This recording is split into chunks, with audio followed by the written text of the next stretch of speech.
పెద్దలు కూడా నేను హృదయపూర్వక వందనాలు తెలియచేస్తున్నాను. మనం ఒక వర్తమానం మాత్రమే ఉంది కనుక కొన్ని మాటలు దేవుని వాక్యంలోంచి విందాం. పరిశుద్ధ గ్రంథంలోంచి గల్తీలకు రాసిన పత్రిక 4వ అధ్యాయంలోంచి ఒక మాట చదువుకుందాం. గల్తీలకు రాసిన పత్రిక 4వ అధ్యాయము వచనం 25, 26 వచనాలు చదువుదాం.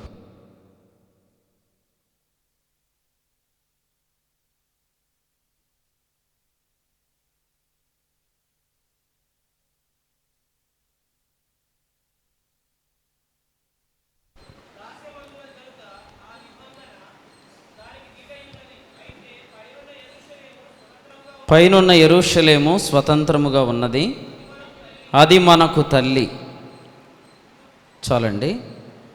28 సహోదరులారా, మనమును ఇస్సాకు వలె వాగ్దానమును బట్టి పుట్టిన కుమారులమై ఉన్నాము. ప్రార్థన చేద్దాం. కృపగల దేవా, మీకు వందనాలు చెల్లిస్తున్నాం. ప్రభు అయిన యేసుక్రీస్తును తేటగా అగుపరచండి. వచ్చిన ప్రియులందరిని బట్టి వందనాలు. యోహాన్ 17:24 ప్రకారం అందరూ యేసుక్రీస్తు మహిమను చూడవలనని, నాయన యేసుక్రీస్తు మహిమను మేము చూస్తుంటుండగా ఏకభావం ఇక్కడ కలుగునుగాకని, ఏక మనస్సు ఇక్కడ కలుగునుగాకని, ఏక తాత్పర్యం ఇక్కడ కలుగునుగాకని, ఉద్దేశం సఫలమగునుగాకని యేసు ప్రభు నామమున వేడుకుంటున్నాము పరమ తండ్రి. ఆమెన్. చూడండి, దైవ గ్రంథంలో మొదటగా నేను చదివించాలనుకున్న వచనం అయితే ఇదే. కానీ రోమీలకు రాసిన పత్రిక 8వ అధ్యాయం నుండి ఈ కాన్ఫరెన్స్లో కొన్ని మాటలు మనం ధ్యానం చేద్దాం. అయితే మరి యెరూషలేము అనే పేరు ఇక్కడ మనం చూస్తున్నాం. ప్రస్తుతమందున్న యెరూషలేము 25 చూడండి, అలాగే పైనున్న యెరూషలేము. ప్రస్తుతమందున్న యెరూషలేము, అలాగే పైనున్న యెరూషలేము. ఈ మందిరం పేరేంటి? పైనున్న యెరూషలేము, నూతన యెరూషలేము. ఎవరు మన తండ్రి, ఎవరు మన తల్లి? వాక్యాన్ని మనం చూస్తున్నప్పుడు యేసుక్రీస్తునందు ఎవరైతే విశ్వాసం ఉంచారో వారందరూ కూడా అబ్రహాము సంతానం అని పిలువబడుతున్నారు. అయితే అబ్రహాము జీవితంలో 2 స్త్రీలు ఉన్నారన్నమాట. అలాగే యేసు ప్రభువుని నమ్మిన వారందరినీ కూడా పోషించేవి 2 విధానాలు ఉన్నాయి. వద్దులే తమ్ముడు, పోషించే విధానాలు 2 విధాలుగా ఉన్నాయి. అందరూ యేసుక్రీస్తునందు విశ్వాసం ఉంచారు. యేసుక్రీస్తునందు విశ్వాసం ఉంచిన అందరూ అబ్రహాం పిల్లలుగా ఎంచబడుతున్నారు. కానీ వీరందరినీ పోషించేది మాత్రం 2 విధాలుగా, 2 నిబంధనలుగా లేదా 2 పరిచర్యలుగా మనము కొరింథీయులకు రాసిన 2వ పత్రిక 3వ అధ్యాయం అంతా చదివితే మనకు క్లియర్గా అర్థమైపోయింది. అయినా కూడా ఇప్పుడు చదివిస్తాను, మీరు కూడా తీసి చూడండి. అందరూ వాక్యం బాగా తెలిసిన వాళ్ళు బాగా చూడండి, ఎప్పుడు చదవనోళ్ళు మరి బాగా చూసి వాక్యాన్ని గమనించండి. అందరూ కూడా వాక్యం తెరిచి చూడాలని ప్రేమతో తెలియజేస్తున్నాను. కొరింథీయులకు రాసిన 2వ పత్రిక 3వ అధ్యాయం. ఎవరైనా నోట్స్ రాసుకుంటే ప్రస్తుతమందున్న యెరూషలేము అని ఒక కాలం పెట్టండి, పైనున్న యెరూషలేము అని ఒక కాలం పెట్టండి, 2 కాలమ్స్ పెట్టండి. మనం చెప్పుకునేవన్నీ మీరు అందులో ఫిల్ చేయండి. కొరింథీ 2వ పత్రిక 3వ అధ్యాయం 3వ వచనాన్ని మొదటిగా మనం చదువుదాం. రాతి పలక మీద కానీ సిరాతో కానీ వ్రాయబడక మెత్తని హృదయములు అను పలకల మీద జీవము గల దేవుని ఆత్మతో మా పరిచర్య మూలముగా వ్రాయబడిన క్రీస్తు పత్రిక. సో ఇక్కడ మీరేం చేస్తారంటే ప్రస్తుతమందున్న యెరూషలేము అనే దగ్గర రాతి పలకలను రాయండి. మొదటిది రాతి పలకలు అని రాయండి. సో ఇంకో కాలం ఏంటి? పైనున్న యెరూషలేములో మెత్తని హృదయములు అని రాయండి. ఇప్పటి నుంచి మీరు అన్ని వరుసగా చెప్తారు చూడండి. రెండవది చూడండి, రెండవ డిఫరెన్స్ చూద్దాం. 6వ వచనం చదువుదాం. క్రొత్త నిబంధనకు ఇప్పుడు 2 అని అంకివేసి అక్షరం అని రాయండి. ప్రస్తుతం అందున్న యెరూషలేం అక్షరం.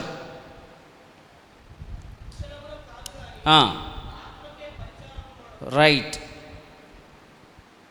పైన యెరూషలేం ఏం రాస్తారు? ఆత్మ. రాస్తున్నారా? రాసేవాళ్ళు రాయండి. ఎవరో ఒకరు నోట్స్ నాకు ఇవ్వాలి, తర్వాత నేను అందరికీ చూపిస్తాను. ఓకేనా? రైట్. 3వది అక్షరము చంపును, ఆత్మ జీవించేను. కాబట్టి ప్రస్తుతం అందున్న యెరూషలేం దగ్గర చావు అని రాయండి. పైనున్న యెరూషలేం దగ్గర జీవం అని రాయండి, లేదా చావు జీవం. రాశారా?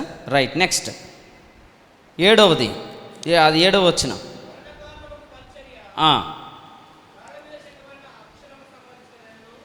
సంబంధించింది ఆయనను, మహిమతో కూడినదాయను. కాబట్టి ఇప్పుడు ఏం చేస్తారు? ప్రస్తుతం అందున్న యెరూషలేం దగ్గర మహిమ అని రాయండి. మహిమ అని రాయండి. రైట్. ఇట్లుండగా ఆత్మ సంబంధమైన పరిచర్య ఎంత మహిమ గలదై ఉండును. అక్కడ కూడా మహిమ అని రాయండి. మహిమ మహిమ రాశారా? ప్రస్తుతం అందున్న యెరూషలేం మహిమ అని రాశారా? పైన ఉన్న యెరూషలేం కూడా ఏం రాశారు? మహిమ. Thank you. నెక్స్ట్ ఇప్పుడు వచనం 10 చదువుదాం.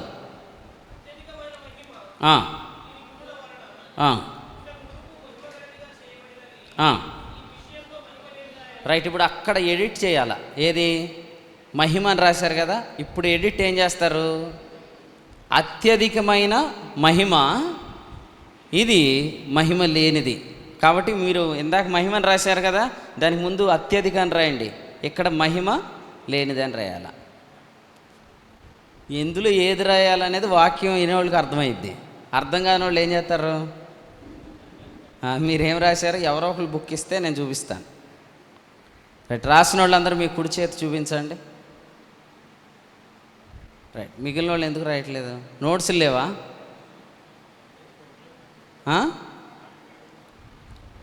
రైట్. ఈ రోజుకి ఒక అప్పన్న అడగండి, ఒక పేపర్ అప్పు అడిగితే రేపొద్దురు మీరు మళ్ళీ ఇచ్చేద్దరు. రైట్. ఎవరైనా రాసిన వాళ్ళు ఒకళ్ళు నోట్స్ ఎలా తీసుకురండి.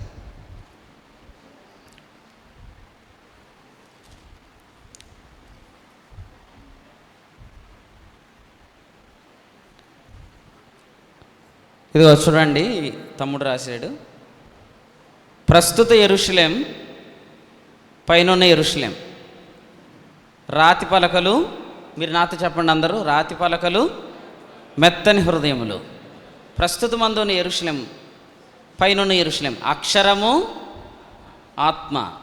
ప్రస్తుతం అందున్న యెరూషలేం, పైనున్న యెరూషలేం చావు, జీవము. ప్రస్తుత యెరూషలేం మహిమ లేనిది, పైనున్న యెరూషలేం అత్యధికమైన మహిమ.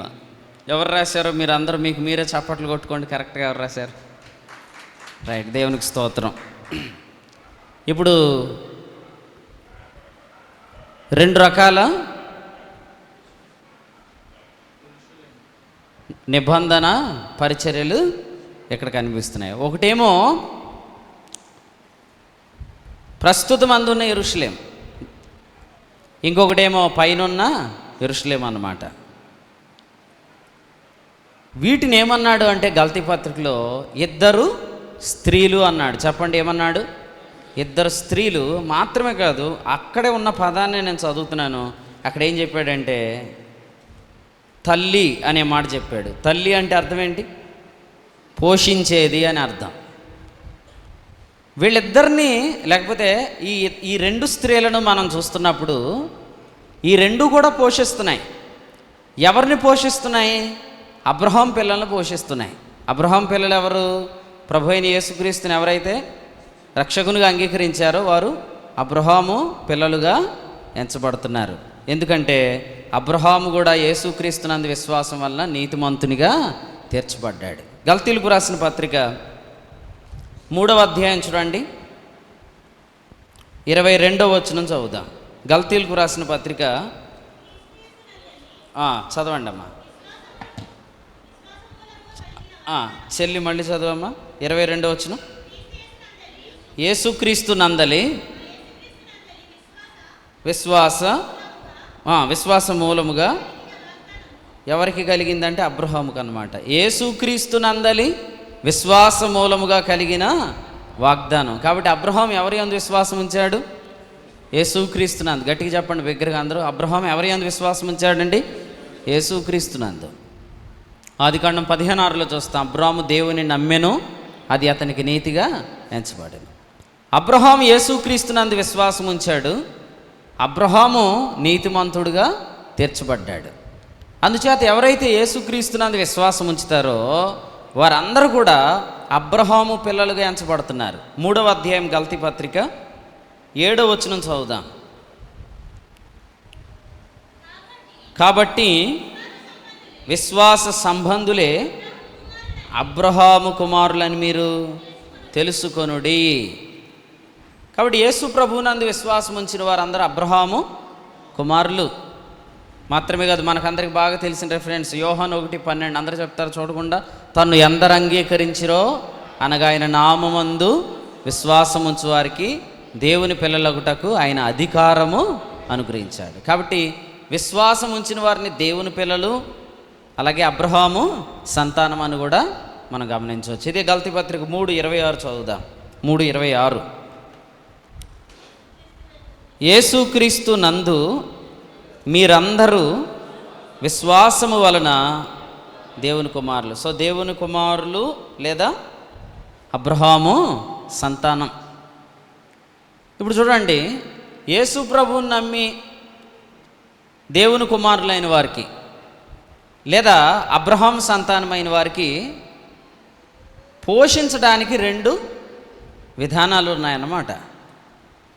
సో మనం ఎవరి చేత పోషించబడుతున్నాం అనేది చాలా మెయిన్. ఈ వర్తమానాలు, ఈ కాన్ఫరెన్స్లో ముఖ్య ఉద్దేశం ఏంటంటే మనల్ని ఎవరు పోషిస్తున్నారు, మనము ఏ విధమైన బోధలో పోషణలో ఉన్నాము అనేది గమనించాలి. ఇలా చెప్తాను, అసలు కుమారులమైన మనకు పోషించడానికి అక్కర అవసరత ఏముంది? ఓకేనా? ప్రశ్న ఏంటి? కుమారులమైన మనకు పోషించడానికి అక్కర ఏముంది? మీ ప్రక్కన వాళ్ళకి చెప్పండి ప్రశ్న. ఎవరైనా మీ పక్కన వాళ్ళు మీకు ఏం చెప్పలేదంటే నాకు చెప్పండి, వాళ్ళు నేను అడుగుతాను. రైట్, మీరందరు నన్ను అడగండి ఇప్పుడు క్వశ్చన్. కుమారులైన వారికి పోషించవలసిన అక్కరేముంది? ఏమేముందంటే గల్తీ పత్రిక 4వ అధ్యాయం చూద్దాం. 7వ వచనం చదువుదాం.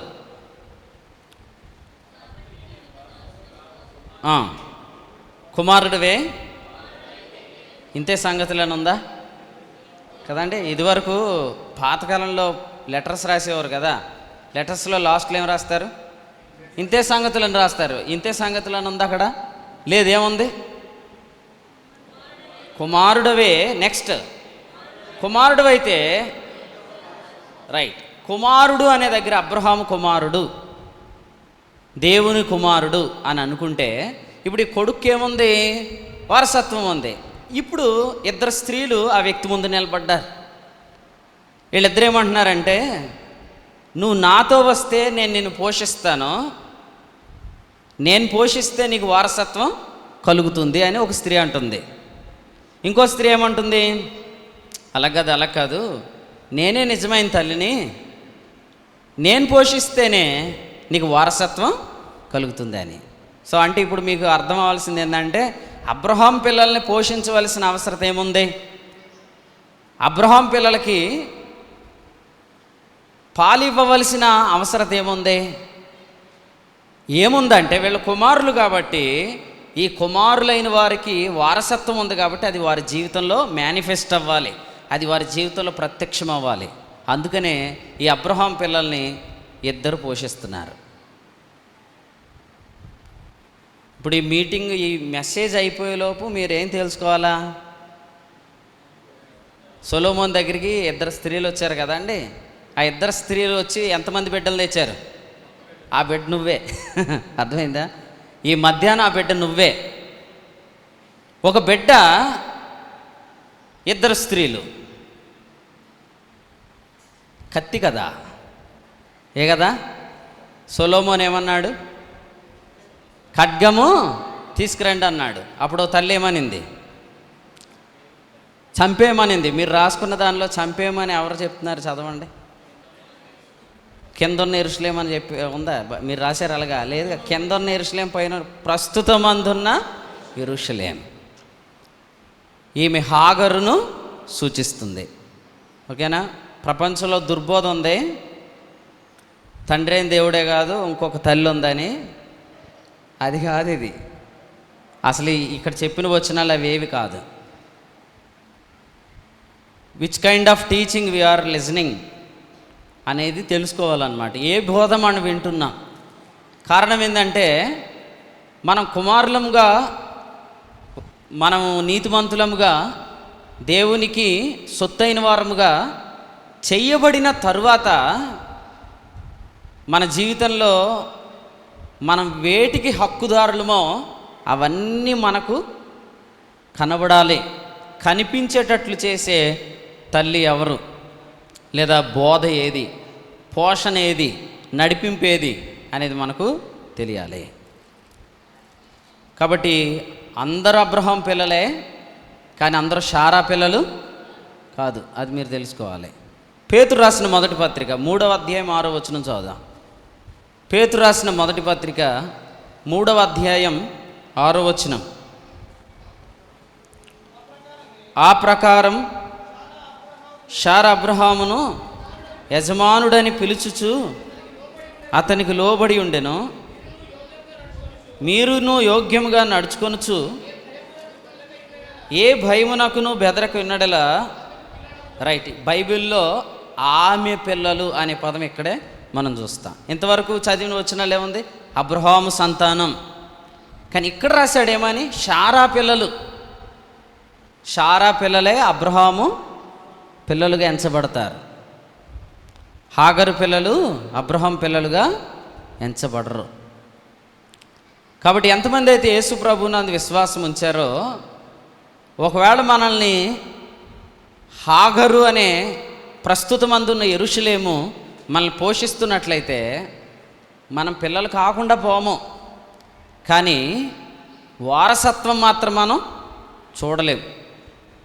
ఈ వారసత్వాన్ని ఎవరైతే చూడలేరో వాళ్ళు ఏం చెప్తారంటే, దేవుడు అది చేయడు, దేవుడు ఇది చేయడు, దేవుడు అది జరిగించకపోవచ్చు, దేవుడు ఇది జరిగించవచ్చు అని చెప్తారు. ఎందుకు చెప్తారంటే, అవన్నీ కూడా ఎక్స్పీరియన్స్ చేసే విధానంలో కనుక ఎప్పుడైతే మనం వెళ్ళమో మనకు ఆత్మానుభవం అనేది ఉండదన్నమాట. ఆత్మానుభవము లేనప్పుడు సంగతిని ఏం చేయలేము, వివేచించలేం కదండి. ఇప్పుడు నేను వైజాగ్ వచ్చినప్పుడు ఒక అతన్ని అడ్రస్ అడిగాను అనమాట. అతను కూడా వైజాగ్లో కొత్తోడే అనుకోండి, ఏ ప్రశాంత్ లాంటి అనుకోండి, తెలంగాణ పిల్లోడు అనుకోండి. అప్పుడు నాకు అడ్రస్ అడిగితే ఏం చెప్పాలండి? నాకు తెలియదని చెప్పాలి, కానీ కాన్ఫిడెంట్గా చెప్తాడు. ఏమని? ఇలాగే వెళ్ళిపోండి, సీదాపో అంటాడు. అప్పుడు నేను వెళ్తామే కానీ వెనక్కి రావటం ఉండదు అనమాట. సేమ్ అలాగే ఆత్మానుభవం అనేది లేనివారు కొన్ని సంగతులు చెప్పకూడదు. ఎందుకంటే అవి వారికి వివేచనలోనికి రావన్నమాట. అయినా చెప్పటం వల్ల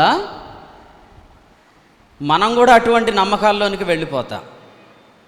ఇప్పుడు మీరు చదివిన వచనంలో శారా ఏ భయము నాకు బెదరక ఉంది అని ఉంది కదా. అంటే బెదరని వాళ్ళందరూ శారా పిల్లలు అనే అర్థం కాదు అక్కడ. ఆమె బెదరలేదు అంటే ఎందుకు బెదరలేదంటే,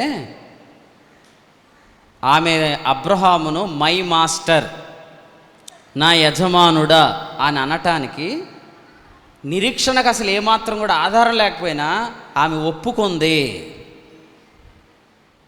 మీరు వినాలి. అందరూ వింటున్నారండి? ఎంతమంది వింటున్నారు? ఎంతమందికి నిద్ర వస్తుంది? 2 చేతులు ఎత్తి చూపించండి. నిద్ర వస్తే మీకు ఒక బంపర్ ఆఫర్ చెప్తాను. నాది పక్కన ఉంచవచ్చు, మీరు ఇంగ్లీష్లో ట్రాన్స్లేట్ చేయొచ్చు నా మెసేజ్. వెనకాల ఒకళ్ళు ఉన్నారు 2 చేతులు ఎత్తిన వాళ్ళు, దయచేసి ముందుకు వచ్చితే నా ప్రక్కన ఉంచాను, మీరు ఇంగ్లీష్లో ట్రాన్స్లేట్ చేయొచ్చు. రైట్, వినండి. చాలా ఖర్చు, చాలా ప్రయాస, చాలా ప్రార్థన, చాలామంది నిరీక్షిస్తున్న మీటింగ్ కాబట్టి చాలా శ్రద్ధగా దేవుని వాక్యం వినండి. మనం మాట్లాడుకుంటుంది ఏంటంటే, శారా భయపడలేదు అంటే అర్థమైందంటే యజమానుడు అని కన్ఫెస్ చేయడానికి ఆమె బెదరలేదు. శారా నవ్వింది అని ప్రసంగాలు చేసేవాళ్ళు అందరూ తెలుసుకోవాల్సింది ఏంటంటే, హెబ్రీ గ్రంథకర్త కానీ పేతురు కానీ శారా గురించి ఏమని రాశారు? వాగ్దానం చేసిన వాడు నమ్మదగిన వాడని ఎంచుకొనేను, హెబ్రీ 11:11. అలాగే ఇప్పుడు మనం చదివిన వచనంలో యజమానుడు అని పిలుచుటకు ఒప్పుకొనెను. శారా ముందు పేరేంటి? శారయి. తెలుగు బైబిల్ మీరు చదివితే శారయి అంటే జగడగొండి అని ఉంటుంది, కానీ శారయి అంటే అర్థం ఏంటంటే మై మాస్టర్ అని అర్థం. అంటే అబ్రహాము శారయిని ఏమని పిలుస్తున్నాడు? My master, my master, my master అని పిలుస్తున్నాడు. కానీ ఇప్పుడు దేవుడు ఏం చేశాడంటే, అబ్రాము అనవద్దు, అతడు అబ్రహాం, అనేకులకు తండ్రి, ఫాదర్ ఆఫ్ మల్టిట్యూడ్స్ అని ఎప్పుడైతే చెప్పాడో ఆ రోజు నుంచి ఆమె విశ్వాసంతో మాట్లాడడం చేసింది. సో ఇప్పుడు మనం 2 విషయాలు తెలుసుకోవాలి. అబ్రహాము పిల్లలు అంటే అర్థం ఏంటంటే అది మన హృదయములో విశ్వాసం. శారా పిల్లలు అంటే అర్థం ఏంటంటే అది మన నోట్లో విశ్వాసం. హృదయములో విశ్వాసం, రెండవది మన నాలుకలో విశ్వాసం. తల్లి మన నాలుకలోనికి విశ్వాసాన్ని ఇస్తుంది, తండ్రి వల్ల మన హృదయములో విశ్వాసం. ఇప్పుడు నేను దానికి మీకు ఒక చిన్న రెఫరెన్స్ చూపిస్తాను. రోమాపత్రిక 10:10 చదవండి. రోమీలకు రాసిన పత్రిక 10వ అధ్యాయం 10వ వచనం చదవండి అమ్మా. నీతి కలుగునట్లు మనుష్యుడు హృదయములో, ఎక్కడమ్మా? రైట్, హృదయములో. నెక్స్ట్, రక్షణ కలుగునట్లు దేనితో? నోటితో. హృదయము అనండి, నోరు అనండి. రైట్. హృదయములో అందరికీ కూడా ఒకే స్థితి ఉంది. రోమ 5:11 సమాధాన స్థితి అంటారు. రాధక్క ఎవరన్నా వచ్చారా? లోపల రమ్మనండి, కూర్చొని వాక్యం అంటారు. మీరు అటు ఇటు చూస్తే వాక్యం వినకండి, శ్రద్ధగానండి, దేవుడు మీతో మాట్లాడతాడు. ఓకే, ఇక్కడ హృదయంలో అందరి స్థితి ఒకటే. అయితే మనం దానిని విశ్వాసంతో ప్రార్థించగలుగుతున్నామా? 10:14 రోమపత్రిక. దాని విశ్వాసంతో మనం మాట్లాడగలుగుతున్నామా? కొరింథీ 2వ పత్రిక 4:14. దాన్ని మనము విశ్వాసంతో సాక్ష్యం ఇవ్వగలుగుతున్నామా అనేదే మనల్ని ఎవరు పోషిస్తున్నారనే దాని మీద డిపెండ్ అయి ఉంటుంది. ఒకవేళ మనము శారా లాంటి పైనున్న యెరూషలేము పోషణలో ఉంటే ఖచ్చితంగా మనము నోటితో ఒప్పుకోగలుగుతాం. నేను మిమ్మల్ని ఒక ప్రశ్న అడుగుతాను. అబ్రహాము మరియు శారాకు ఆదికాండం 18లో వాగ్దాన రూపకమైన వాక్యం వచ్చిందా లేదా? 9:9 రోమపత్రిక ఏమని వచ్చింది? మీదటికి మరలా వస్తాను, శారా నీకు కుమారుణ్ణి కంటుంది అని చెప్పాడు కదా. ఆ వాగ్దానం విత్తబడటానికి అబ్రహాము శారాలో ఏమైనా లోపం ఉందా? ఉందా అన్నవాళ్ళు ఉందానండి, లేదన్నవాళ్ళు లేదనండి. ఉందా? ఏమీ లేదు. ఎందుకంటే ఇద్దరు హృదయాలు ready to receive the promise. వాగ్దానం వెత్తబడటానికి ఏమీ ఆటంకం, అభ్యంతరం లేదు. కానీ ఒప్పుకోవటానికి మాత్రం ఆటంకం ఉంది. ఎందుకంటే ఈ హృదయములో కుమ్మరించబడిన దాన్ని నోటితో ఒప్పుకోవడానికి మధ్యలో ఒకటి అడ్డొచ్చింది, అదే మనసు. సో అది రాశాడు చూడండి, రోమాపత్రిక 4వ అధ్యాయం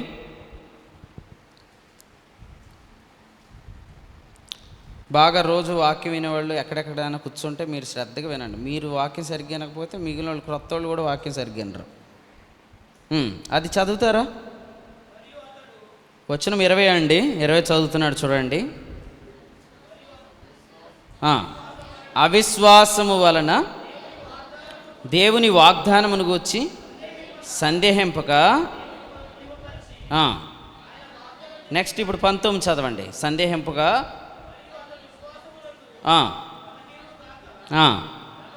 రమారమి 100 ఏండ్ల వయస్సు గలవాడై ఉండి అప్పటికి తన శరీరం మృతతుల్యమైనట్టును శారా గర్భం మృతతుల్యమైనట్టును ఆలోచించెను.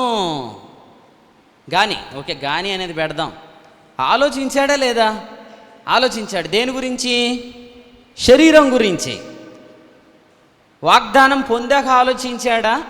వాగ్దానం పొందకముందు ఆలోచించాడా? ఏమండి, పొందాక ఆలోచిస్తాడుగా. వాగ్దానం పొందినప్పుడు ఆలోచించలేదు. ఎందుకు? ఆత్మసిద్ధమే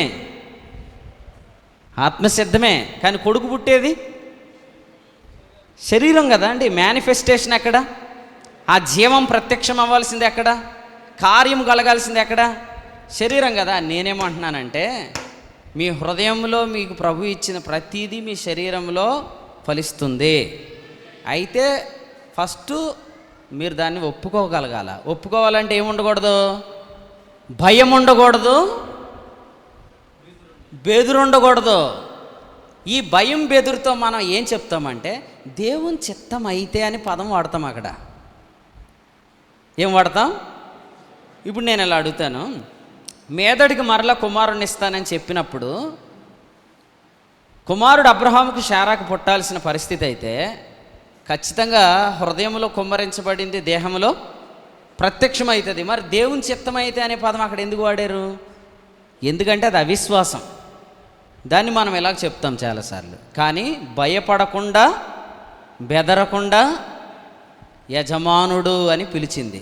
అసలు మనం తెలుగులో ఆమె అందరి ముందు ఏమని పిలుస్తుందంటే, అనేకులకు తండ్రి టీ తాగుదూరా, అనేకులకు తండ్రి టిఫిన్ చేద్దురా, అనేకులకు తండ్రి నీళ్లు పెట్టే స్నానం చేయి అని అంటుంది. ఎంతమంది మధ్యలో? వారి ఇంటిలో పనివాళ్ళు ఉన్నారా లేరా? మీరు ఆదికాండం 12వ అధ్యాయం చదివితే దాసీలు అబ్రహాం ఇంట్లో ఉన్నారు. మీరు 13వ అధ్యాయం తర్వాత చదివితే 14వ అధ్యాయంలో అలవర్చబడిన సైనికులు ఉన్నారు కదండి. ఎంతమంది మధ్యలో ఆమె ఏమని పిలుస్తుంది అబ్రాహాముని? అనేకులకు తండ్రి.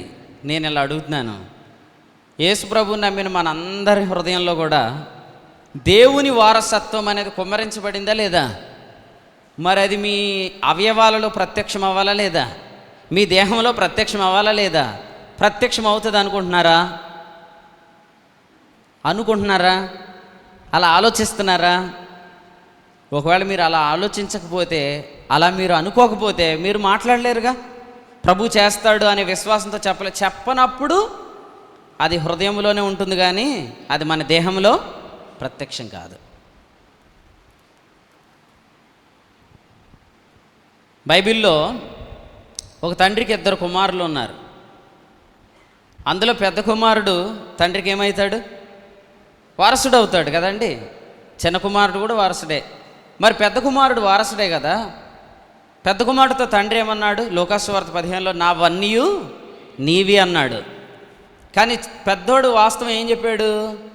నాకు ఒక మేక పిల్లైనా నువ్వు ఇవ్వలేదన్నాడు. దీన్ని బట్టి నేను మిమ్మల్ని ఇలా అడుగుతున్నాను, పెద్ద కుమారుడు హృదయంలో ఎంత కుమ్మరించబడింది? తండ్రికి కలిగినవన్నీ కుమ్మరించబడ్డాయి. అతని దేహంలో ఏం ప్రత్యక్షం కాలేదు? అట్లీస్ట్ మేక కూడా ప్రత్యక్షం కాలేదు. అప్పుడు తండ్రి ఏమన్నాడంటే నువ్వు లోపలికి రమ్మన్నాడు. నేను కూడా ఏమంటున్నానంటే ఈ వాక్యాన్ని బయట ఉండి ఆలోచిస్తున్న వాళ్ళందరూ కాసేపు వాక్యంలోకి రండి. మీకు ఒక విషయం తెలిసి ఇదేంటంటే, దేవుడు మన హృదయంలో ఏదైతే సమృద్ధిని, దేవుని వారసత్వాన్ని కుమ్మరించాడో అదంతా ఈ లోకములో ఉండగానే, ఈ శరీరంలో ఉండగానే దేవుని మహిమ కొరకు ఫలించాల. ఫైనల్గా we have to submit our bodies. ఫైనల్గా మనం యేసుప్రభు న్యాయపీఠం మీద నిలబడినప్పుడు మనం ఏం సమర్పించాలి? దేహంతో చేసిన వాటి ఫలం. అంతేనండి? ఎంతమందికి తెలుసు యేసుప్రభు వచ్చినప్పుడు మనకందరికి ఒక తీర్పు ఉందని? ఉందా లేదా? ఆ తీర్పు తర్వాత నరకం వెళ్తామా, పరలోకం వెళ్తామా? రైట్. ఇప్పుడు రెండు వాయిస్లు వినపడతాయి. ఒకటి, మన క్రియలు బాగుంటే పరలోకం అండి, క్రియలు బాగోకపోతే నరకం అండి అని. వినండి, క్రీస్తు యేసుప్రభు మళ్ళా వచ్చినప్పుడు జరిగే తీర్పు నరకం పరలోకానికి సంబంధించిన తీర్పు కాదు. అది యేసుప్రభు నందు ఎంతమంది అయితే విశ్వాసం ఉంచారో వారు యేసుప్రభు నమ్మినప్పుడే వారు మరణంలో నుండి జీవములోనికి దాటారనే దగ్గర ఏముంది? యోహాను 5:24, నా మాట విని నన్ను పంపిన వాని యందు విశ్వాసం ఉంచువాడు నిత్య జీవం గలవాడు, వాడు తీర్పులోనికి రాడు. పరలోకం నరకం అనే తీర్పు మనం తప్పించుకున్నాం. యోహాను 3:18 అన్నాడు, ఆయన యందు విశ్వాసం ఉంచువానికి తీర్పు తీర్చబడదు. కానీ ఇప్పుడు మనకు తీర్చే తీర్పు ఏందనుకున్నారు? మన దేహంతో ఏం చేసామనే దానికి మనం తీర్పు తెచ్చబడతాం. అంటే ఒక లెక్కన మిమ్మల్ని ఏమడుగుతాడంటే, నీ హృదయంలో కుమ్మరించబడిన దైవ వారసత్వం నీ దేహంలో ఎందుకు ఫలించలేదు అని మిమ్మల్ని లెక్క అడుగుతాడు.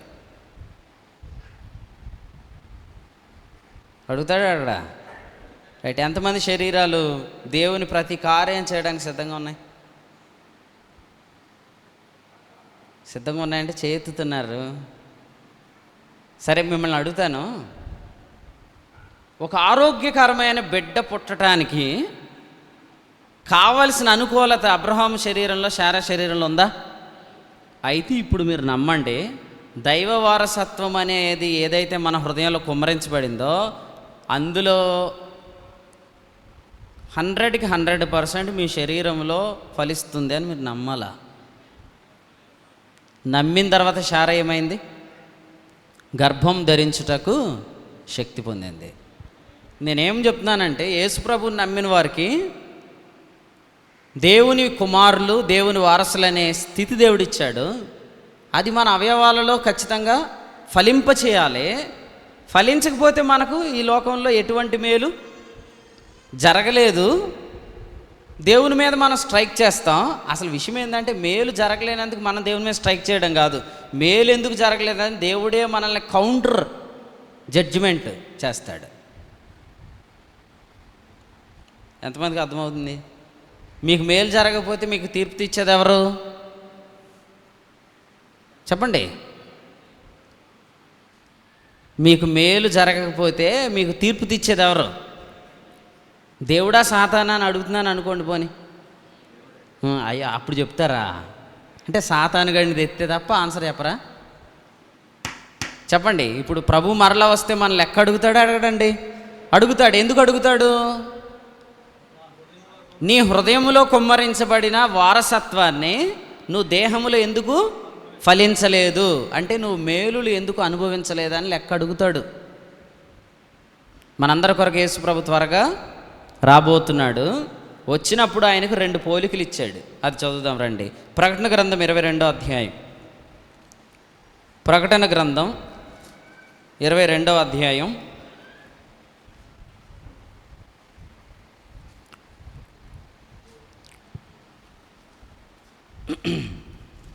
16వ వచనం.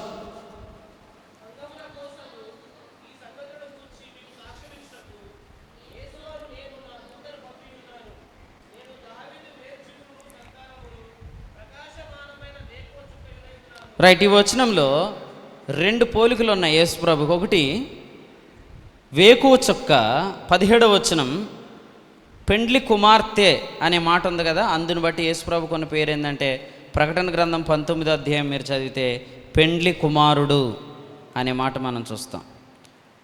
తెల్లని గుర్రం మీద కూర్చున్న పెండ్లి కుమారుడు అని కూడా యేసు ప్రభుని మనం చెప్తాం. సరే వినండి, యేసు ప్రభు మరలా వచ్చినప్పుడు వేకువ చుక్కగా వచ్చి ఆయన ఏం చేస్తాడంటే 12 వాని క్రియ చొప్పున ప్రతి వానికి ఇచ్చుటకు సిద్ధపరిచిన జీతాన్ని తెస్తాడు. మరి ప్రస్తుతం యేసుప్రభు ఎలా ఉన్నాడు? అది కూడా చూద్దాం. హెబ్రీ 9:11 చదువుదాం. హెబ్రీలకు రాసిన పత్రిక 9వ అధ్యాయం 11వ వచనం.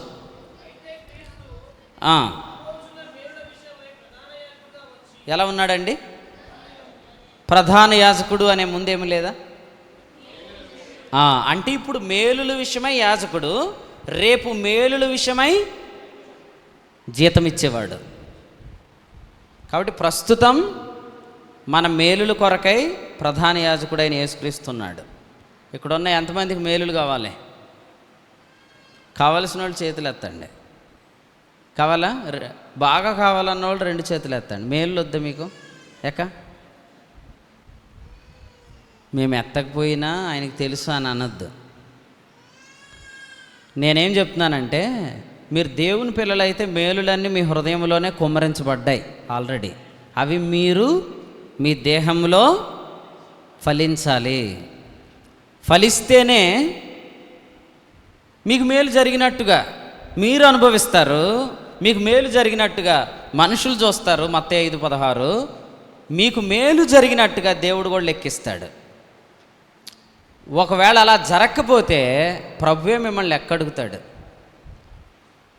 ఇంతకీ ఎందుకు మనం ఆ మేలులు పొందట్లేదంటే, ఇందాక నేను చెప్పినట్లుగా మనమందరం అబ్రహాం పిల్లలమే, కానీ మనందరికీ తల్లి పోషించేది ఒకరే కాకపోవచ్చు. అందుకనే మనం ఎవరి పోషణలో ఉన్నాం, మనం ఎటువంటి కైండ్ ఆఫ్ టీచింగ్ మనం వింటున్నాం అనేది చాలా ప్రాముఖ్యమైనది. ఒకటే మనం ఎలా చెక్ చేసుకోవచ్చు అంటే, ఈజీగా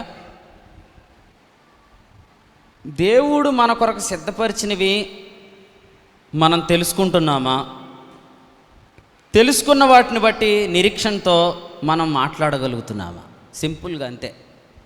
దేవుడు మన కొరకు సిద్ధపరిచినవి మనం తెలుసుకుంటున్నామా? ఈ చర్చిలో అంటే మనం కూడి రావటం వల్ల, మన సహవాసం వల్ల తెలుసుకొని నిరీక్షణతో వాటిని మనం మాట్లాడగలుగుతున్నామా? రైట్? ప్రశాంత్ చెప్పు. ఇప్పుడు నేను చెప్పిన స్టేట్మెంట్ చెప్పు. అట్లా చెప్పలే, నేను చాలా క్లారిటీగా చెప్పాలా. మన కొరకు దేవుడు సిద్ధపరిచినవి మనం తెలుసుకుంటున్నామా? తెలుసుకొని నిరీక్షణతో వాటిని మాట్లాడగలుగుతున్నామా? ఇది చేసేంతవరకు అవి మన దేహమందు ప్రత్యక్షం కావు. దేహమందు ప్రత్యక్షం కాకపోతే మేలులకు మన వారసులమా కాదా? వారసులమే. మీరు మేలు చూసినా చూడకపోయినా మీరు వారసులే. కానీ ఆ మేలులు మీరు అనుభవించిన వారుగా ఎంచబడరు. నేనైతే ఇక్కడ ఉన్నవారు అందరినీ యేసు ప్రభువుని బట్టి ప్రేమించే మాట చెప్తున్నాను. ఈ సాయంకాలం కూడుకులో ఉన్న వారందరూ మీ హృదయంలో కుమ్మరించబడిన ప్రతి మేలు చూచుదురు గాక. అది నా ప్రార్థన. మీకు ఆసక్తి ఉన్నా లేకపోయినా అది నా ప్రార్థన. యేసు ప్రభు నమ్మిన వారి హృదయముల్లో కుమ్మరించబడిన ఆ వారసత్వం దేహమందు ఫలించాలని, దేహమందు ప్రత్యక్షపరచబడాలని దేవుడు ఒక ఏర్పాటును కలిగించాడు. ఆ ఏర్పాటు పేరే మనం చదివిన వచనాల్లో పైనున్న యెరూషలేము. దీనికి చాలా పేర్లు ఉన్నాయి. ఇప్పుడు అందులోకి మనం వెళ్దాం. ఫస్ట్ ఒక నేమ్ చూద్దాం. ఫస్ట్ నేమ్ చెప్తాను రండి. కొరింథీయులకు రాసిన 2వ పత్రిక 3వ అధ్యాయం 4వ అధ్యాయం. ఈ 2 అధ్యాయాల్లో ఈ పేరు మనం చూడొచ్చు. ఒకసారి 4:1 చదవండి. రైట్. ఈ పేరేంటి? పరిచర్య. కాబట్టి మనల్ని పోషిస్తున్న పైనున్న యెరూషలేముని ఇంకో పదం ఏం వాడచ్చు అంటే మనం పరిచర్య. ఏ పరిచర్య మనలను పోషిస్తుంది అనే పేరు వాడచ్చు. నేను వాస్తవంగా తల్లి అనే పేరు వాడడానికి భయపడుతున్నాను ఎక్కువ. ఎందుకు భయపడుతున్నానంటే తల్లి అనే ఒక దుర్బోధ ఉంది కాబట్టి నేను ఆ పదం వాడాలంటేనే భయం వేస్తుంది నాకు. కాబట్టి నేను బైబిల్లో దానికి ఉన్న పర్యాయ పదాలన్నీ చూపిస్తున్నాను. పరిచర్య అన్నాడు. 2వది చూడండి. 2వ మాట చూద్దాం. రోమీయులకు రాసిన పత్రిక 8:2. రోమాపత్రిక 8:2. క్రీస్తు యేసునందు జీవమునిచ్చు రైట్. దీన్ని ఇంకో ఏమనొచ్చు? నియమము అనొచ్చు. ఏమనొచ్చు అండి? నియమము, పరిచర్య అనొచ్చు. మూడవది తిమోతికి వ్రాసిన మొదటి పత్రిక 1వ అధ్యాయం 3వ వచనం.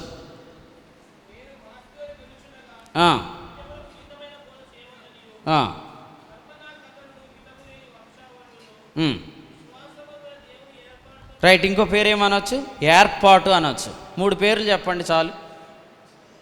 పరిచర్య అనొచ్చు, నియమము అనొచ్చు, ఏర్పాటు. ఈ పదాలు ఉన్నాయి. మీరు కూడా వాక్యంలో స్టడీ చేయండి. తల్లి అనే దానికంటే ఇలా చెప్తాను. అబ్రహాం పిల్లలను ఏ పరిచర్య పోషిస్తుంది? అబ్రహాం పిల్లలను ఏ నియమం పోషిస్తుంది? అబ్రహాం పిల్లలను ఏ ఏర్పాటు పోషిస్తుంది అనే దాని మీద డిపెండ్ అయ్యి ఆ పిల్లలు సిద్ధపరచబడిన సంగతులు తెలుసుకుంటారు, నిరీక్షణ ద్వారా వాటిని మాట్లాడగలుగుతారు. ఇంతే, సింపుల్. ఒకవేళ మనం తెలుసుకోలేకపోతున్నాం అనుకోండి, ఖచ్చితంగా రాంగ్ మదర్ దగ్గర మనం ఉన్నాం. తెలుసుకోవాలి. ఎందుకంటే దేవుడు ఎన్ని మేలులు సిద్ధపరిచాడు. ఈ మేలులు గుండా మనం ప్రయాణం చేయకుండా ఇంకా మేలులు ఏం కలగట్లేదని ఆడకూడదు. ప్రార్థన అలా చేయకూడదు. నువ్వు లోపలికి రారా, నావన్నీ నీవే అని తండ్రి చెప్తున్నా కూడా ఆ పెద్ద కుమారుడు అంటున్నాడు, నా స్నేహితులతో సంతోషించినట్లు నాకు ఒక మేకపిల్లనైనా నీవు ఇయ్యలేదే. అంటే వాస్తవం చెప్పాలంటే ఈ వ్యక్తులు ఏముంది? ఏడుస్తున్నాడండి. Literally he's crying. ఉండి ఏడుస్తున్నాడా లేకపోయి ఏడుస్తున్నాడా? ఏడుపులో కూడా భక్తి ఉందా లేదా? భక్తిభావం. మీరు చదివితే ఏమంటాడు?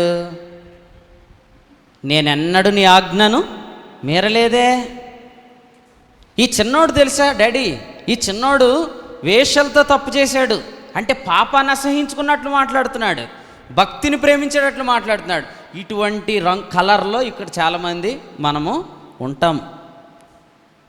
ఓ ప్రక్క ఏమీ జరగట్లేదని ఏడుస్తాము, ఇంకో ప్రక్క దాన్ని కూడా మనం భక్తిగా చెప్పుకుంటూ ఉంటాం.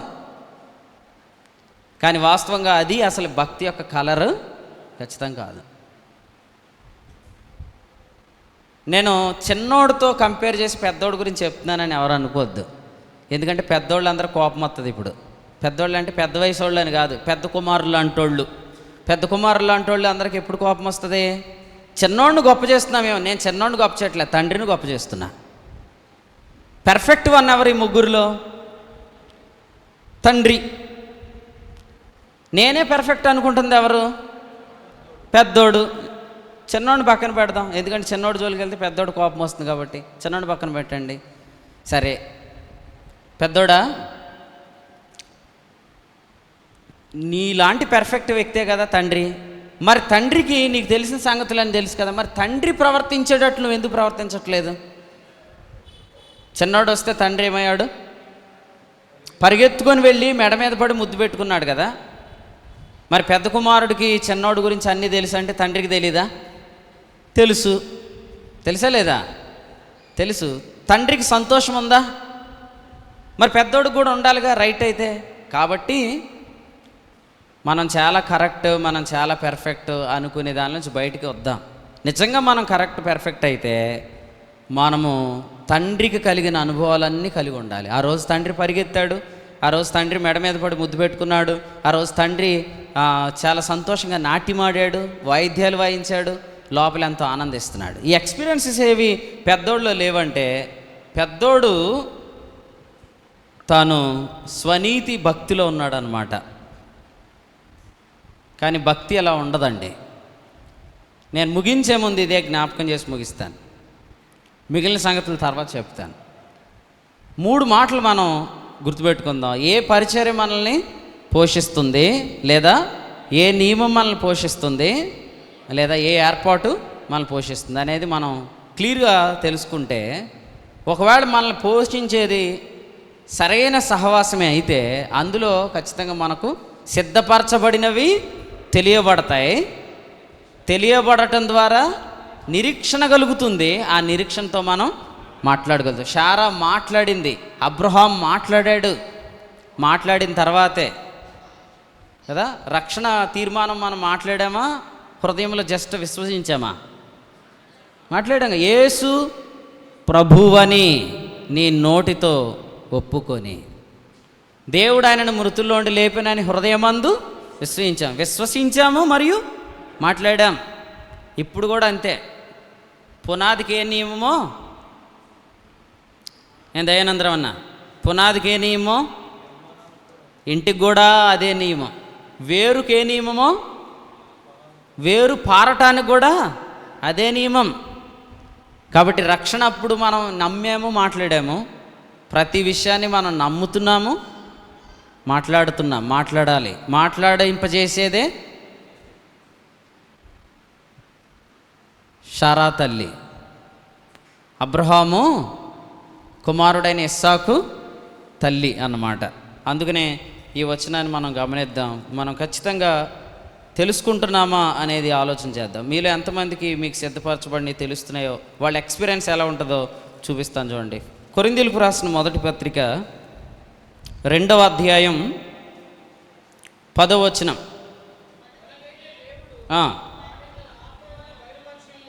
ఎంతమంది ఇది చెప్పగలరు ధైర్యంగా? నా క్వశ్చన్ ఏంటంటే, మనకైతే దేవుడు చెప్పండి. నా వెనకాల చెప్పొద్దు, మీరు చెప్పగలుగుతారు లేదా? మనకైతే దేవుడు, నాకైతే దేవుడు, దేవునికి స్తోత్రం, నాకైతే దేవుడు బయలుపరుస్తున్నాడు. బయలుపడిన వ్యక్తుల యొక్క ముఖం ఎలాగుంటుంది? బయలుపడుతున్న వ్యక్తుల యొక్క అపీరెన్స్ ఎలా ఉంటుందంటే, ముందు వచనాలు రాశాడు, అవి చెవికి వినబడలేదు, కంటికి కనబడలేదు, హృదయమునకు గోచరం కాలేదు. నిజంగా మన చెవికి వినబడని, కంటికి కనబడని, హృదయము గోచరం కాని వాటిని నాకైతే దేవుడు బయలుపరిచాడు అనే మనిషి ఎలా ఉంటాడండి? మీకు అందరికీ పాటొచ్చా? సంతోషమే సమాధానమే, సంతోషమే సమాధానమే, సంతోషమే సమాధానమే, చెప్పనా సఖ్యమైన సంతోషం, చెప్పనా సఖ్యమైన సంతోషం. అందరం పాడదాం. సంతోషమే సమాధానమే, సంతోషమే సమాధానమే, సంతోషమే సమాధానమే, చెప్పనా సఖ్యమైన సంతోషం, చెప్పనా సఖ్యమైన సంతోషం. ఈ సంతోషము నీకు కావలెనా, ఈ సంతోషము నీకు కావలెనా, ఈ సంతోషము నీకు కావలెనా. నేడే యేసు నొద్దకు రమ్మో, నేడే యేసు నొద్దకు రమ్మో, సంతోషమే సమాధానమే, సంతోషమే సమాధానమే, సంతోషమే సమాధానమే, చెప్పనా సఖ్యమైన సంతోషం, చెప్పనా సఖ్యమైన సంతోషం. నిజంగా మనం ఎలా పిలవగలుగుమా అందరినీ? ఈ సంతోషము నీకు కావలెనా, ఈ సంతోషము నీకు కావలెనా, ఈ సంతోషము నీకు కావలెనా, నేడే యేసు నొద్దకు రమ్ము. నిజంగా ఇలా చెప్పగలం. అసలు ఆ పాట ఎందుకు రాశారంటే, నిజంగా ఇదే పద్ధతిలో వారు వాక్యం నేర్చుకున్నారు. యేసు ప్రభు దగ్గరికి వస్తే సంతోషం ఉంటుంది అని చెప్పేవాళ్ళు సంతోషాన్ని నిజంగా రుచి చూడకుండా చెప్తే ఎలా చెప్పండి? ఎవ్రీడే మీ లైఫ్లో సంతోషంగా ఉండగలిగిన సీక్రెట్ చెప్తాను నేను. చెవికి వినబడని, కంటికి కనబడని, హృదయముకు గోచరం కాని వాటిని నాకైతే దేవుడు బయలుపరిచి ఉన్నాడు అనే ఎక్స్పీరియన్స్ నీకు కలుగునుగాక. అది తెలిస్తే తప్ప ఆనందం ఉండదు. ఎల్లప్పుడూ ఆనందించడానికి వచ్చిన ఎల్లప్పుడూ చదవటం ఆనందం కాదు. మీకు అర్థమైందా? ప్రభువునందు ఎల్లప్పుడూ ఆనందించుడి అనే పదం ఎల్లప్పుడూ చదవటం ఆనందించడం కాదు, ఎల్లప్పుడూ ఆనందిస్తూ చదవండి. నిజంగా ఎల్లప్పుడూ ఆనందించవచ్చు. ఎందుకంటే చెరసాల్లో బంధించబడినప్పుడు కూడా పౌలు హీఈస్ రిసీవింగ్ ద రెవల్యూషన్స్ అన్నమాట. ఆయన బంధించబడినప్పుడు కూడా ఆయనకు దేవుడు ఏం చేస్తున్నాడు? సంగతులు బయలుపరుస్తున్నాడు. అందుకనే కదండి బంధించబడిన వ్యక్తికి పరలోకమందు నుండి సంగతులు వస్తుంటుంటే ఆయన చెరసాల్లోంచి పత్రికలు పంపించేస్తున్నాడు. ఏమని రాశాడు పత్రిక? ఫిలిప్పీ 4:4 ప్రభునందు ఎల్లప్పుడూ ఆనందించండి. ఎరండి మిమ్మల్ని ఊరే ఎప్పుడు చూసినా గంతులెత్తా ఉంటావేంటరా, ఈ బంపింగ్ ఏంటరా, ఎంత ఆనందంగా ఉంటున్నావంటే నీకు ఒక రెవల్యూషన్ చెప్తాను.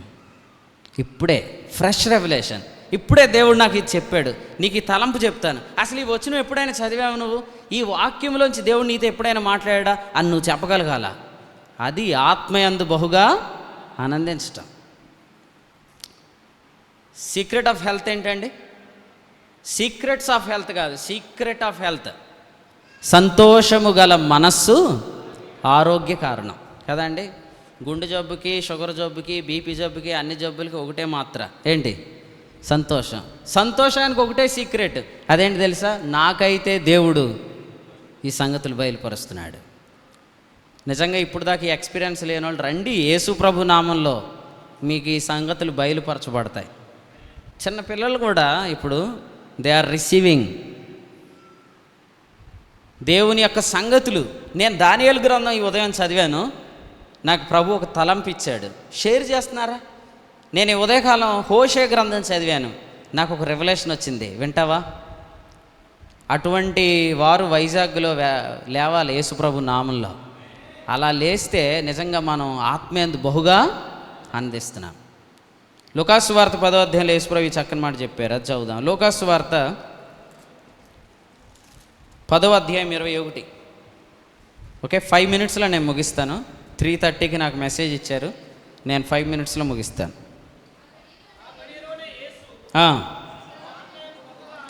యేసుప్రభు ఏం చేశారండి?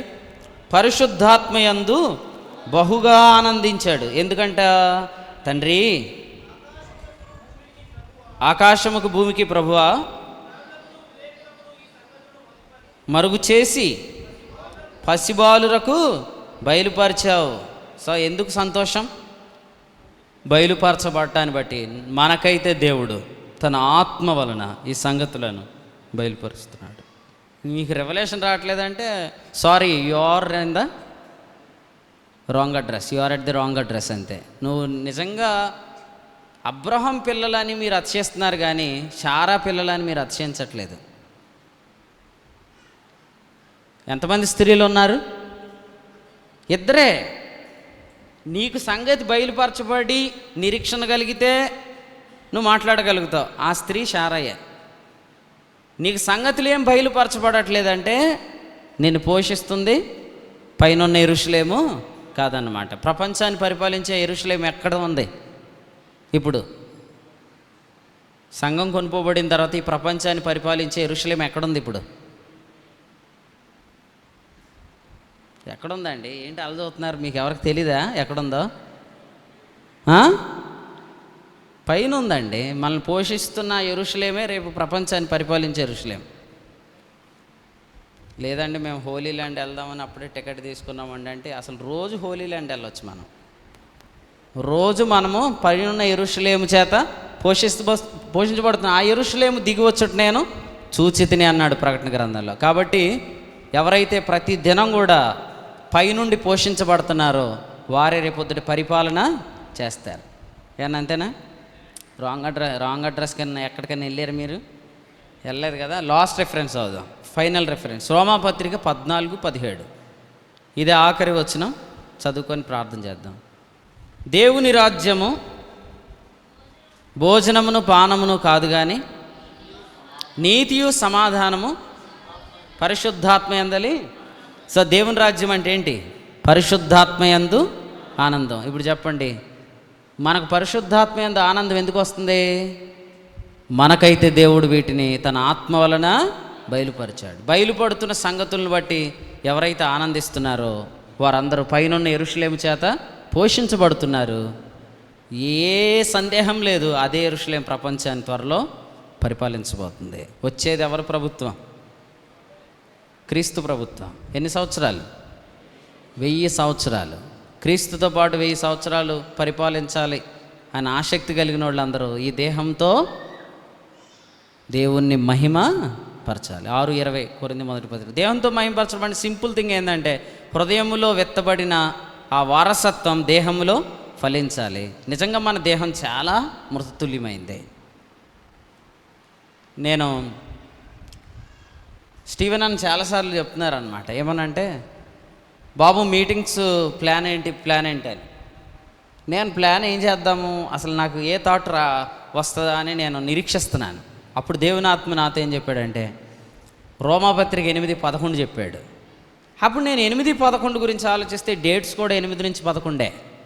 అప్పుడు నేను ప్రభుని స్తుతించాను. అక్కడ ఏముంది తెలుసా? చావునకు లోనైన మీ శరీరాలు. మన శరీరాలు చావునకు లోనైనవే, కానీ దేవుడు వాటిని ఆత్మ ద్వారా జీవింపజేస్తాడు. కాబట్టి శరీరం మృతతుల్యమైందే, కానీ ఇస్సాకు పుడతాడు ఖచ్చితంగా. కాబట్టి ఇస్సాకు పుట్టకపోతే మళ్ళీ క్వశ్చను యేసుప్రభువే అడుగుతాడు మళ్ళీ, ఎందుకు నువ్వు ఐజాక్ని కనలేదు, ఎందుకు నీ దేహంతో దేవుని మహిమ కొరకు పనిచేయలేదంటే, అలా కాదు ప్రభు, దేహం మృతతుల్యమైంది. నాకు తెలుసు, నీ దేహం మృతతుల్యమైంది అయినా కూడా నేను వాటిని లేపుతానని చెప్పాడు. కాబట్టి మీ దేహములు దేవుని శక్తితో లేపబడతాయి. ఈ చక్కని వర్తమానం మీ అందరికీ అర్థం అవ్వాలి. మీరందరూ కూడా ఈ వాక్యాన్ని మరల వినండి. యూట్యూబ్లో లైవ్లో ఉంటుంది. ఈ మెసేజ్ మీకు అర్థమైతే మీరు ప్రతిదినం ఆనందించగలుగుతారు. మీరు ఆనందించగలిగితే మీరు దేవుని బలం కూడా పొందుకుంటారు, గొప్ప కార్యాలు చేస్తారు. ప్రభు త్వరగా రాబోతున్నాడు, ప్రభుని ఎదుర్కోబోతున్నాం. ఈ ప్రసంగం ఇప్పుడు ఎవరైతే రాంగ్ అనుకుంటారో, సరిగ్గా వినరో, రేపొద్దుట మీరు రైట్ అని తెలుసుకుంటారు ఖచ్చితంగా. కానీ మీరు నమ్ముతారు లేదా అనే దాంతో నేను ఆధారపడకుండా నెక్స్ట్ మెసేజ్కి వెళ్ళిపోతాను. దీని తర్వాత సంగతులు నెక్స్ట్ మెసేజ్లో మనం విందాం. ప్రభు ఈ తలంపులు మన కొరకై దీవించునుగాక. ఆమె ప్రార్థన చేద్దాం. దయచేసి అందరు తల వంచండి. మోకరించగలిగిన వాళ్ళు మోకరించండి. కుర్చీలో కూర్చున్న వారందరూ లేచి నిలబడి ప్రార్థనలు ఏకీవించండి. ఒక క్షణం మనం ఈ సమయంలో మౌనంగా, ఎవరు మాట్లాడొద్దు, ఎవరితో కూడా ఎటువంటి డిస్కషన్ చేయొద్దండి. కండ్లు మూసుకొని ఒక ప్రశ్నకు సమాధానం చెప్పండి. నువ్వు దేవుని కుమారుడువేనా? నువ్వు యేసుక్రీస్తును రక్షకునిగా అంగీకరించావా? యేసుక్రీస్తు నా పాపాల నిమిత్తం మృతి పొందాడు, సమాధి చేయబడ్డాడు. యేసుక్రీస్తు 3వ దినాన లేపబడ్డాడు. ఆయన యందు నాకు పాపక్షమాపణ ఉందని నువ్వు యేసు ప్రభుని విశ్వసించావా? ఇంకా ఎవరైనా విశ్వసించకపోతే మీరున్న చోటనే చిన్న మాట చెప్పండి దేవునితో, యేసు ప్రభువా, నేను నా రక్షకునిగా అంగీకరిస్తున్నాను, నా పాపములు క్షమించండి, నీ బిడ్డగా నన్ను అంగీకరించండి. ఒక చిన్న ప్రార్థన చేయండి. దేవుడు మిమ్మల్ని తన పిల్లలుగా అంగీకరిస్తాడు. ఆల్రెడీ నువ్వు దేవుని బిడ్డవైతే, నువ్వు దేవుని కుమారుడు అయితే, నువ్వు దేవుని కుమార్తెవైతే, ప్రియమైన సహోదరుడా సహోదరి, దేవుని వారసత్వం నీ హృదయంలో కుమ్మరించబడింది. రోమా 5:5 వాక్యం చెప్తుంది, సమృద్ధిగా నీ హృదయంలో ఆత్మ ద్వారా వారసత్వం కుమ్మరించబడింది. మరి 2024 అక్టోబర్ 8వ తేదీకి నీ దేహంలో ఎంతవరకు వాగ్దానాలు ఫలించాయి? దేహం గురించి ఆలోచిస్తున్నారా? అయినా విశ్వసించగలుగుతున్నారా? దేవునికి స్తోత్రం. ఒకవేళ లేదన్నా, నేను ఆలోచించి నమ్మలేకపోతున్నానన్నా అంటే ఖచ్చితంగా మీరు పైనున్న యెరూషలేము అనగా క్రొత్త నిబంధన పరిచర్య, జీవమునిచ్చు నియమం, విశ్వాస సంబంధమైన ఏర్పాటు ఈ సాయంకాలం మీతో మాట్లాడుతుంది. ఈ ప్రసంగాలు దేవుని సేవకులు స్టీవెన్ అన్న, అలాగే మరికొంతమంది నమ్మకమైన యోగ్యులైన సేవకులు చేస్తున్న వాక్యాలు వినండి. క్రమంగా దేవుడు మీ దేహాన్ని తన మహిమ కొరకు వినియోగించుకుంటాడు. ప్రభు త్వరగా రాబోతున్నాడు. మన దేహాల కొరకు మనం లెక్క చెప్పవలసిన వారంగా ఉన్నాం. కృపగల తండ్రి, మా హృదయాలను ప్రతిష్ఠించిన వాడా మీకు స్తోత్రాలు. మా దేహాన్ని మహిమ కొరకే సిద్ధపరుస్తున్నవాడా మీకు స్తోత్రం చెల్లిస్తున్నా. మా మనస్సును నింపుతున్నవాడా నీకు వందనాలు చెల్లిస్తున్నా. ప్రతిష్ఠించిన ప్రభువా, నిలబెట్టే ప్రభువా, నింపే ప్రభువా, సంపూర్ణంగా మమ్మను పరిశుద్ధపరిచి సంపూర్ణంగా మమ్మను నిలబెట్టుటకు శక్తిమంతుడా మీకు వందనాలు చెల్లిస్తూ, యేసుక్రీస్తు నామంలో వాక్యాన్ని ఎదిరిస్తున్న అపవాదిని బంధించబడునుగాకని గద్దిస్తున్నా. అది అగ్నితో కాల్చబడునుగాకని దాన్ని గద్దిస్తున్నా. ఏ మనిషిని, ఏ విశ్వాసిని అది ఇక్కడ మోసం చేయకుండును గాక అని యేసు ప్రభు నామమున ఆజ్ఞాపిస్తున్నా. సమస్త మహిమ మీకు ఆరోపిస్తే యేసు ప్రభు నామమున వేడుకుంటున్నాం తండ్రి. అందరికీ వందనాలండి. దయచేసి కూర్చోండి. ప్రభు మిమ్మల్ని దీవించును గాక.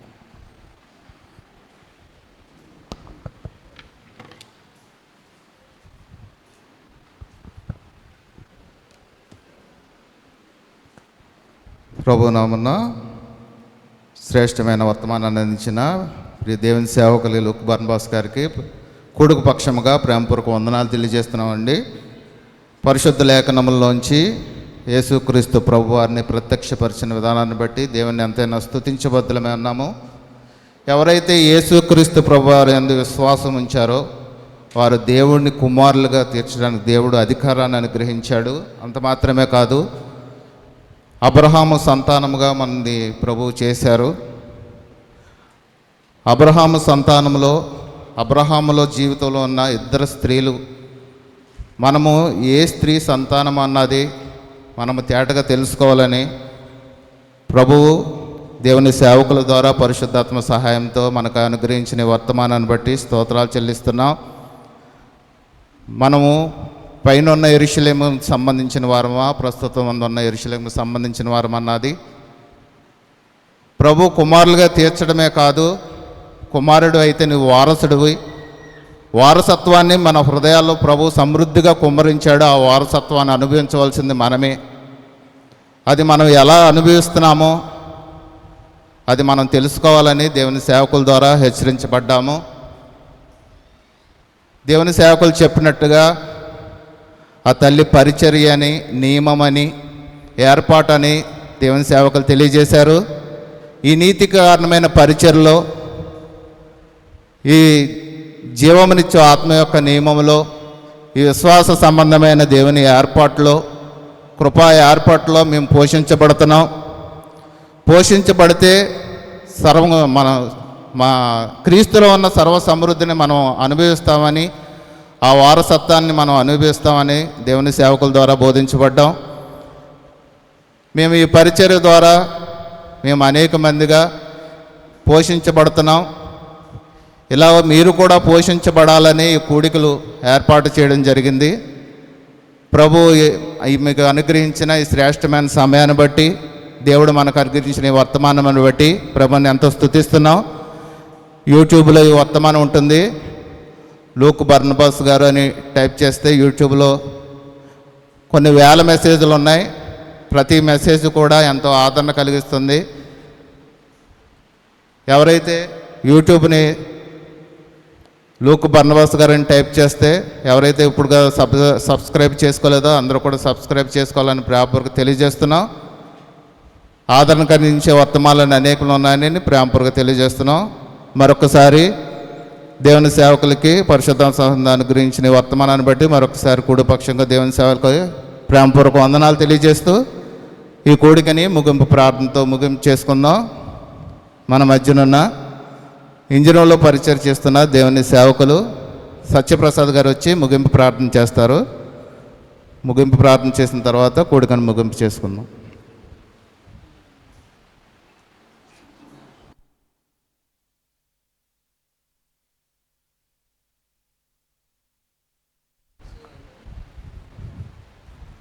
స్థానికంగా పరిచయం చేస్తున్న దేవుని సేవకులు స్టీఫెన్ గారు ప్రకటన చేసిన తర్వాత సత్యప్రసాద్ గారు ప్రార్థన చేసి కూడికను ముగింపు చేస్తారు.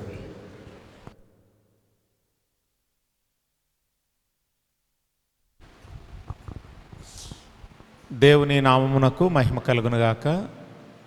చేరువచ్చిన ప్రియులైన మీ అందరికీ ప్రభు పేరిట వందనాలండి. దేవుని మహాకృపను బట్టి ఈ మొదటి దినం 2 సెషన్స్ ముగించబడటానికి ప్రభు కృప చూపారు. తిరిగి మనం 6:30 గంటలకు మరలా సమకూడాలి. ఇప్పుడు మీ కొరకు టీ మరియు స్నాక్స్ ఏర్పాటు చేయబడ్డాయి.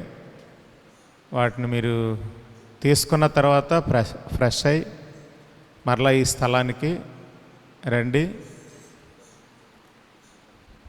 మీకు ఏదైనా అవసరత ఉంటే ఖచ్చితంగా చెప్పండి, దానికి మేము స్పందిస్తాం. మా సాయశక్తుల మీ కొరత తీర్చే ప్రయత్నం చేస్తాం. తిరిగి మళ్ళీ మనం కలుసుకుందాం. ప్రార్థనాపూర్వకంగా అందరము చేరువద్దాం. తర్వాత మీకు ఇచ్చిన వాటర్ బాటిల్స్ మాత్రం ఎక్కడికక్కడ విడిచిపెట్టకూడదు. అంటే ఈ కాన్ఫరెన్స్లకి అలవాటు పడిన వారు ఉన్నాం. మేమైతే మా బాటిల్ జాగ్రత్తగా ఉంచుకుంటాం. అలవాటు లేని వాళ్ళు ఏంటంటే తాగేసి వదిలేయటం పడేయటం అనుకుంటారు. అది మళ్ళీ ఏరు తెచ్చి మీ దగ్గరే పెడతాం. తర్వాత మీ ఇష్టం మరి. కాబట్టి అది ఒక నియమం. మీకు ఈవినింగ్ పెన్ను పుస్తకం ఇవ్వబడతాయి. అక్కడ రిజిస్ట్రేషన్ కూడా ఉంటుంది. మీ పేర్లు రాసుకోండి. తదుపరి విషయాలు మీకు తెలియబడతాయి. ఎవరికైనా ఏదైనా అభ్యంతరంగా ఇబ్బందిగా ఉంటే మాత్రం తప్పక తెలియచేయండి. దేవుడు మేము దీవించునుగాక. ఆమేన్. ప్రార్థన చేసుకుందాం అండి. అందరూ కళ్ళు మూసుకున్నాం. పరిశుద్ధుడైన తండ్రి, మహోన్నతుడా, ప్రేమస్వరూపి, నీకు స్తోత్రాలు. మీ మహాకృపను బట్టి నాయన మా ప్రియులు స్టీవెన్ అన్నగారు, అలాగే ప్రియ సేవకులు, సంఘము, సహోదరులు నాయన ఈ ఏర్పాట్లో ఉన్న ప్రియ బిడ్డలందరూ కలిసి ఈ చక్కటి నాయన సత్క్రియను జరిగించడానికి మీరు అనుగ్రహించిన కృపను బట్టి, మేరను బట్టి మీకు స్తోత్రాలు చెల్లిస్తున్నాను. అనేక దినాలుగా ప్రార్థించిన విధముగా, నిరీక్షించిన విధంగా ఈరోజు మా కన్నులకు పండగగా మీరు ఏర్పాటు చేసిన ఈ యొక్క 4 దినాలు బట్టి మీకు స్తోత్రాలు ప్రభు. ఈ మొదటి రోజు మొదటి సెక్షన్లో మీరు తోడుగా ఉన్నారు. అలాగే 2వ సెక్షన్లోనికి మధ్యాహ్న కాల సమయంలో కూడా మీ ప్రియ సేవకులను మీరు నిలవబెట్టుకొని ఇక్కడున్న సంఘానికి, ఆయా స్థలాల నుంచి వచ్చిన వారందరికీ అనేకులకు ప్రభువా మీరు అందించిన వాగ్దాన రూపకమైన వాక్యాన్ని బట్టి మీకు స్తోత్రాలు చెల్లిస్తున్నాం తండ్రి. ప్రస్తుతం అందున యెరూషలేము, అలాగే నాయన పైనున్న యెరూషలేము, ఈ రెండింటికి వ్యత్యాసాన్ని ఆయన మాకు తెలియచేస్తూ, అయా ప్రభా మెత్తని హృదయాల మీద నాయన రాయబడిన మాటలు, అలాగే రాతి పలుకులు, అలాగే మహిమ కలిగినది, అత్యధికమైన మహిమ కలిగినది, అలాగే చంపేది, అలాగే జీవం ఇచ్చేది, ఈ వ్యత్యాసాన్ని మాకు తెలియచేస్తూ ప్రభువా మేము ప్రభు అయిన యేసుక్రీస్తు ప్రభుల వారిని విశ్వాసం ఉంచినప్పుడు మేము అబ్రహాం పిల్లలము కనుక మేము వారసులమని, వారసులుగా ఉన్న మేము వారసత్వాన్ని మేము అనుభవించాలి అని అంటే అది కేవలం పైనున్న యెరూషలేము ద్వారా, సారా తల్లిగారి ద్వారా మేము పోషించబడాలని, అది నియమం అని, అది ఏర్పాటని,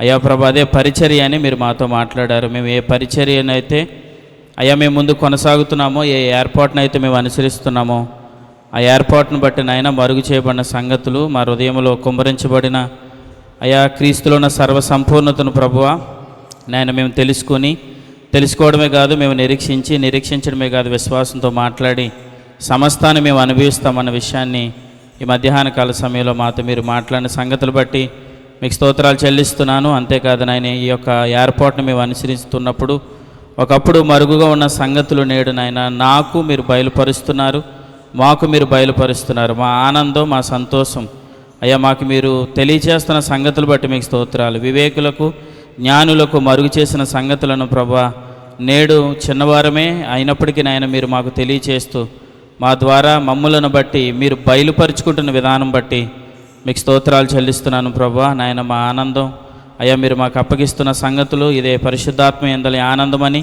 మీరు మాతో మాట్లాడారు తండ్రి, నీకు స్తోత్రాలు. మా ధైర్యం నాయన పరిచర్య అయ్యా ప్రభా మీరు మాతో కూడి వచ్చిన ప్రతిసారి మీరు మాతో మాట్లాడుతున్న సంగతులు బట్టి మీకు స్తోత్రాలు ప్రభువా. ఇది ప్రారంభ దినం, ఈ దినమును ఉన్నతంగా మీరు జరిగించిన అయా కృపను బట్టి మీకు స్తోత్రాలు. అలాగే రాత్రికి జరగనన్న కూడుకును బట్టి అలాగే మిగిలి ఉన్న 3 రోజుల కూడికలను బట్టి కూడా మీరు ఉన్నతంగా మీరు జరిగించబోతున్నారు. అనేక మంది ప్రజలు నాయన ఈ యొక్క దినాలలో అయా అనేక వాగ్దానాలు పొందుకొని నిరీక్షించి వాటిని అనుభవించే కృప నీ బిడ్డలందరికీ కలుగునుగా కానీ ప్రార్థన చేస్తున్నాం.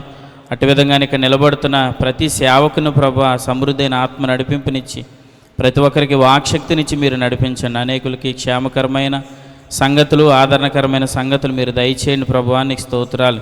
ఎప్పటికైనా ఆయన ఆయా ప్రాంతాల నుంచి ఆదిలాబాదు అలాగే అలా దూర ప్రాంతాల నుంచి ప్రభు నాయన అనేక ప్రజలు చేరి వచ్చారు.